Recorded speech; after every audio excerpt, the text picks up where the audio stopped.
What's up, everyone, and welcome back to the Stocks with Mike and Tom show. In this video, we're going to be covering the best stocks for this week and the most important news to know with the markets. We have a big week coming up in the markets. We have a lot of big earnings to cover, and we have Jerome Powell with his FOMC event. So be expecting a lot of volatility. The market's going to be crazy this week. But Tom, tell us more about these earnings that we have coming up.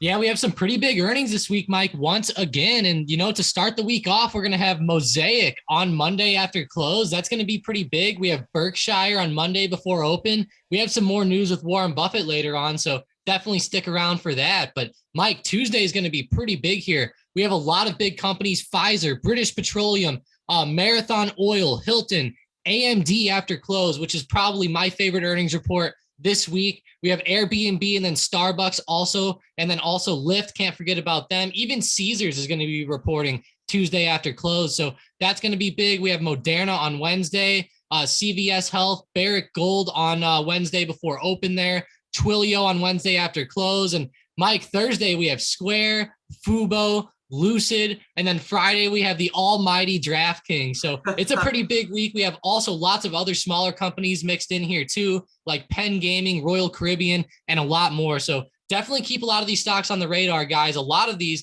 have been really volatile lately, and they've had some pretty big moves. All right, there we go. Yeah, I'm really going to be watching that Friday earnings report with DraftKings. It's been brutal lately, so hopefully we see a nice pop, not only with DraftKings, but a lot of these other plays, because it has definitely been tough. But Tom, looking at the market schedule for this week, what do we have? What are the important events? Yeah, so Powell's going to be speaking on Wednesday. As we know, guys, the FOMC is going to have their meeting this week. It's going to be huge. We can see here Wednesday after market, or Wednesday during market hours, I should say, they're going to have the interest rate decision come out at 2 p.m. Eastern time, and then Powell will be speaking at 2:30 p.m. Eastern time right after that decision. Keep in mind they're meeting on Tuesday and Wednesday, but Powell only speaks Wednesday. But this is going to be a huge event, Mike. I know people have been talking about raising rates for a long time now, and it looks like that we're set to have a pretty big rate hike here. The market's pricing in, let me refresh it here, as of right now, a 97.1% chance that we're going to see a 75 to 100 basis point hike, which means that if they raise it by 100 basis points, we're going to see them raise rates by 1%, which is pretty big, Mike. I know every time they've been talking about raising rates 0.25%, the market's been going crazy. So I couldn't imagine what happens at a 1% rate hike. Yeah, and I feel like now would be a good time to showcase what the market normally does during rate hike cycles. So guys, if we look at the bottom chart, the bottom chart, not the first one, we can see how the market performs on average during rate hike cycles. For the most part, it's green. There was one exception when the dot-com bubble crashed in the early 2000s, but besides that, the market has done pretty well. So keep that in mind. Yeah, it can do well. And keep in mind, though, guys, this is also longer term here. In the shorter term, anything can happen. But in a longer term standpoint here, you can see the numbers are really telling, Mike, especially those numbers from 2008 to 2019. I know that was a long time there, but look at how well the market kept rising, even though we had that big drop in 2007 to 2008. So definitely pretty telling there, Mike. And even on some of these other years, kind of like the dot-com bubble, as we know, a lot of stocks were crashing, but, they only ended the year on the NASDAQ down 13%, and the S&P 500 was only down 5%. So that really goes to show that the market doesn't do as bad during these times as people expect. And as we know, Mike, the market sold off pretty bad last week, especially on Friday. So I think a lot of people are a little bit worried about this event coming up. And I guess it's just mainly retail traders and algorithms just kind of pumping the market down here. Yeah, that's definitely a good point, and I want to highlight something really quickly. So let's go to a daily chart of the S&P 500 or the SPY. What was very interesting is that back on February 24th, that was the day that Russia fully invaded Ukraine, and that ended up being the bottom of the market for the time being. So it goes to show you that a lot of times the stock market is forward looking. So when you have that peak fear moment, that can be the bottom. Like a lot of times when there's the peak fear, that's normally when stocks are looking the worst.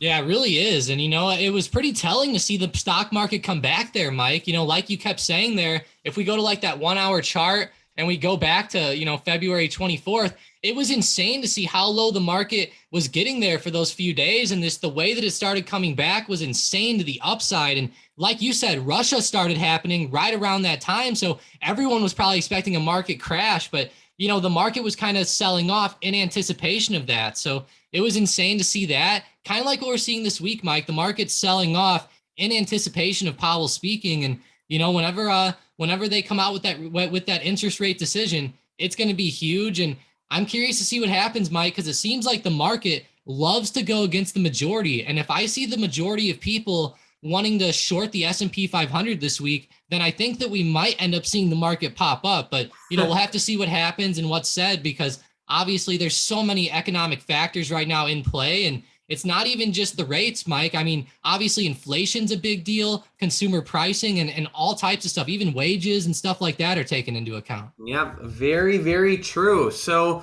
overall, Tom, looking at the SPY, what are the major levels for this week?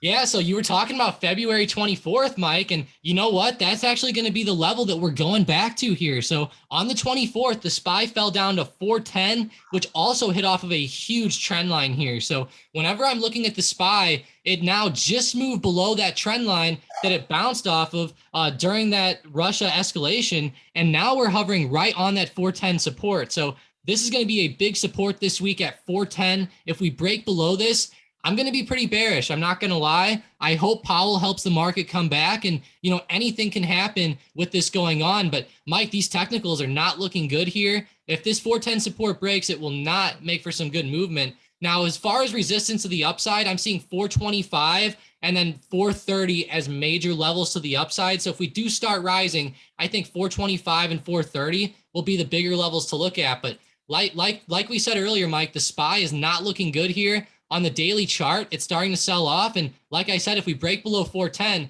who knows how much more downwards movement we might have. And I really hope that Powell comes in with a nice cape and saves the market here. Right?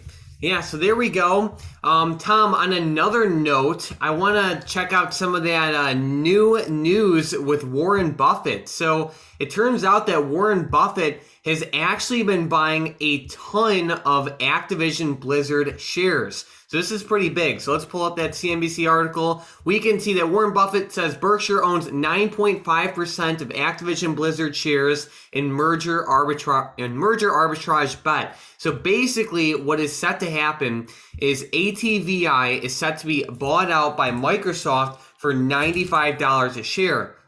Right now, Activision is trading for around $75 a share. So you can buy Activision Blizzard for $75 a share, and as long as Microsoft is successfully able to buy Activision, then Microsoft will pay you $95 per share for every share that you own. But that's only if the deal goes through. There are risks that the deal does not go through. Like, let's say, the government does not approve the merger or anything like that. So there's definitely a decent amount of risk involved, because if the deal doesn't go through, the stock can tank down. But hey, when the stock's trading at 75 and Microsoft is set to pay 95 for it, it does get pretty tempting.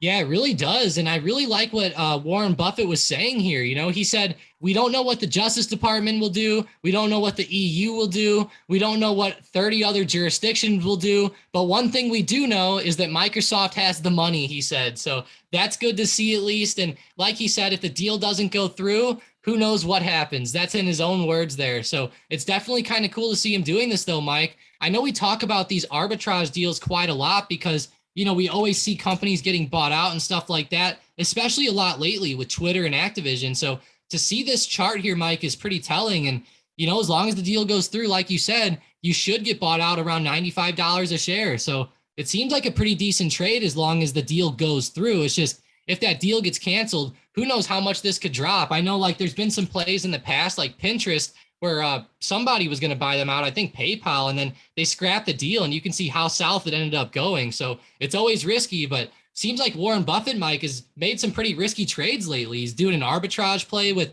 Activision here. He was playing Oxy a while ago, so pretty crazy to see him being in the headlines again. Yep, you know it. Alrighty, Tom. Well, do you have any favorite setups or anything you're watching, like specifically this week?